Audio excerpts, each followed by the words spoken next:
Pemandangan gunungan sampah di sepanjang jalan dan pasar bukan lagi hal yang mengherankan.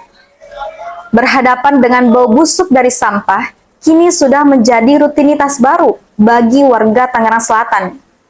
Sejak pertengahan Desember 2025, publik dihebohkan dengan beredarnya video dan foto-foto tumpukan sampah di berbagai titik kota. Ya, tadi gua kebetulan ke Tangerang Selatan Ciputat dan melihat setumpuk gunungan sampah. Pada 10 Desember 2025, Dewi Konistriana, selaku Direktur Jenderal Cipta Karya Kementerian Pekerjaan Umum, menyebut produksi sampah Kota Tangerang Selatan mencapai 800 hingga 1.000 ton per hari.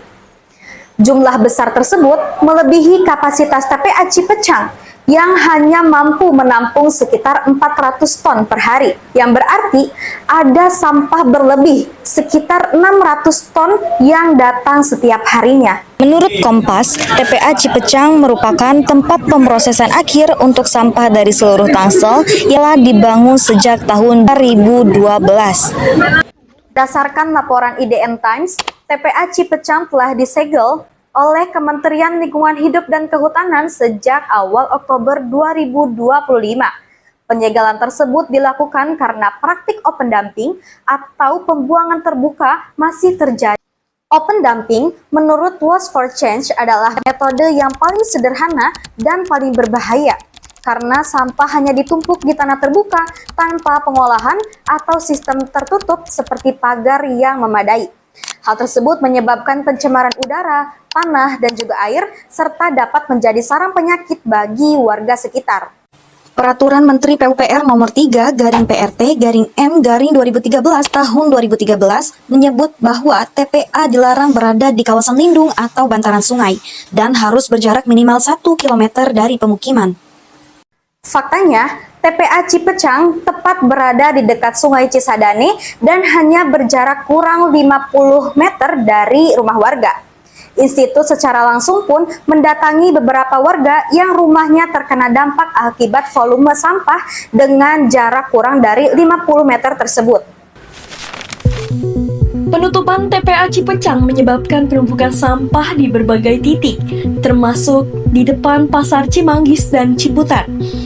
Meski telah dilakukan pengangkutan, situasi ini bukan sekedar masalah teknis. Ini adalah akibat dari lemahnya antisipasi dan perencanaan jangka panjang pemerintah kota. Kondisi ini mencerminkan kegagalan tata kelola sampah yang menyeluruh dan berkelanjutan. Kalau udah banyak kayak gitu ya memang sih mengganggu gitu ya, sama namanya saya juga di sini jualan nasi ya, kalau udah bau numpuk banyak gitu ya bau ke sini gitu kalau nggak cepat diangkut gitu ya. Melalui pantauan langsung institut, tumpukan sampah terlihat di sepanjang pinggir jalan. Kondisi ini menimbulkan bau tidak sedap dan mengganggu kenyamanan masyarakat sekitar. LPM Institut kemudian mewawancari kelompok mahasiswa pecinta lingkungan hidup dan kemanusiaan Kembara Insani Ibnu Battuta atau KMPLH Karenita. Tanggapan saya terhadap bagaimana yang terjadi saat ini sangat kecewa gitu, sangat kesal terhadap apa kinerja pemerintah yang saat ini dilakukan gitu loh. Tidak ada langkah konkret yang lebih jelas gitu. Padahal aslinya tempat pembuangan akhir itu bukanlah hanya sekedar open dumping yang diambil lalu dibuang begitu saja. Padahal ada tahapan-tahapannya, yaitu ada sebelum dibuang ke tempat buangan akhir, sampah itu harus diolah terlebih dahulu. Nah, harapannya dari saya sendiri gitu ya, untuk pemerintah yaitu lebih banyak lagi menerapkan TPS 3R, ya dimana ada reduce, reuse, sama recycle, dimana itu adalah langkah konkret yang mungkin bisa dilakukan pemerintah untuk mengurangi penumpukan sampah di Tangerang Selatan. Di tengah skandal korupsi puluhan miliar yang masih bergulir, pemerintah kota Tangerang Selatan justru meluncurkan rencana ambisius yang jauh lebih besar. Laporan investor.id pada Mei 2025 menyebut Pemkot Tangsel berencana membangun pengolahan sampah modern senilai 2,6 triliun. Namun data-data lokal menunjukkan tren timbulan sampah justru meningkat dalam 5 tahun terakhir. Pada 2020 tercatat 390 menjadi 414.750 ton pada 2024 dengan rata-rata 1.136 ton per hari. Kenaikan ini menunjukkan bahwa tanpa perubahan paradigma, proyek besar tak akan menyelesaikan akar persoalan. Pertanyaannya, mampukah rencana masa depan dipercaya jika pengelolaan anggaran yang ada saat ini saja berakhir di tangan kejaksaan? Menurut Kompas.com, Kepala Unit Pelaksana Teknis TPST Cipecang, Desna Gerandika, mengakui Pemkot Tangsel masih berupaya mengendalikan timbunan sampah di TPA Cipecang yang kini mencapai lebih dari 700.000 ton. Sejumlah langkah jangka pendek diterapkan, seperti membatasi jumlah sampah yang masuk ke TPA hanya sekitar 427 ton per hari dari total produksi harian 840 ton, serta menjalin kerjasama dengan daerah sekitar untuk menampung sebagian timbulan. Sementara itu, dikutip dari tangerangupdate.com pada 8 Desember, Desna menyebutkan bahwa Wali Kota Benyamin Daphni telah memerintahkan agar pembebasan lahan untuk TPA baru diselesaikan paling lambat pada bulan Maret 2026. Namun, di tengah berbagai upaya tersebut, gunungan sampah masih terlihat di berbagai titik kota. Mengutip Tribun Tangerang.com 3 Januari 2026, pemerintah Kota Tangsel telah memulai kerjasama dengan pemerintah Kota Serang untuk mengirim sampah ke TPA Cilowong sebagai langkah transisi. Namun menurut Kompas, pada 7 Januari 2026, pengangkutan sampah dari Kota Tangerang Selatan ke TPA Cilowong di Kota Serang dihentikan sementara sejak 6 hingga 16 Januari 2026. Penghentian ini dilakukan karena protes warga sekitar TPA Cilowong yang menilai sosialisasi belum menyeluruh dan mengeluhkan air lindi berceceran hingga menimbulkan bau menyengat.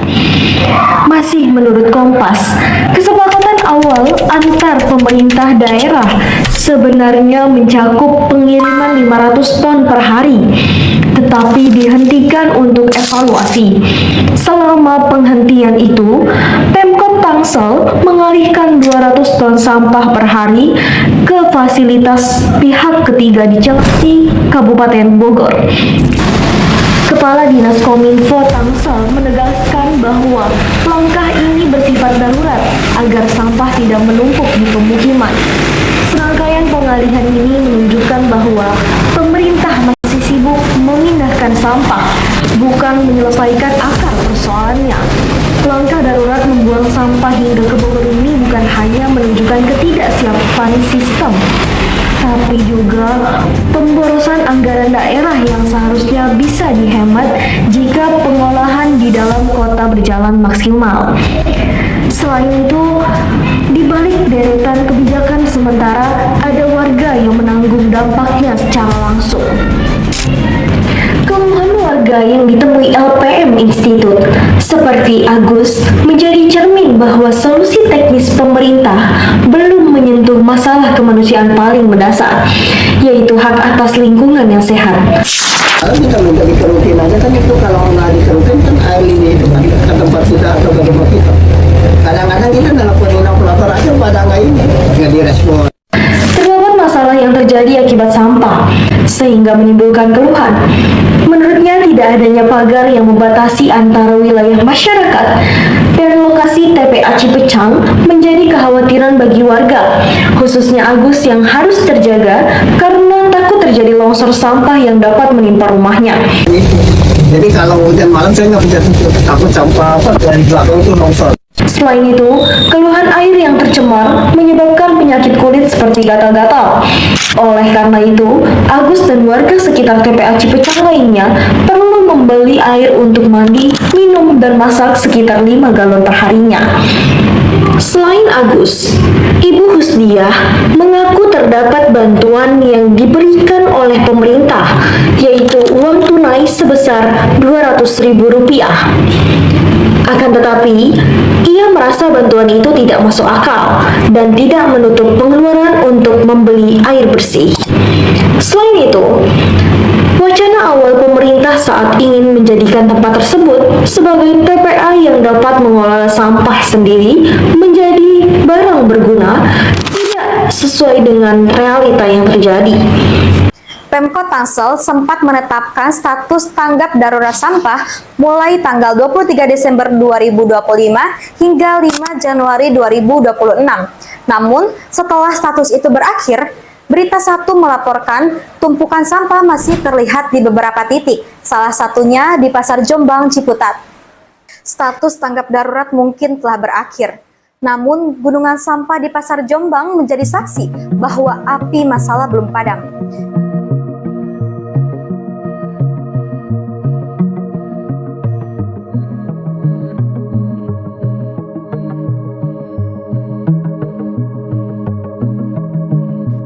Dari jalanan Ciputat hingga perbatasan Serang, persoalan sampah Tangerang Selatan bukan hanya tentang bau dan tumpukan. Ini tentang tata kelola yang gagal, transparansi yang lemah, dan perencanaan yang tak berkelanjutan. Selama kebijakan masih berfokus pada angkut dan buang, tanpa pengolahan dan pengawasan, krisis ini akan terus berulang.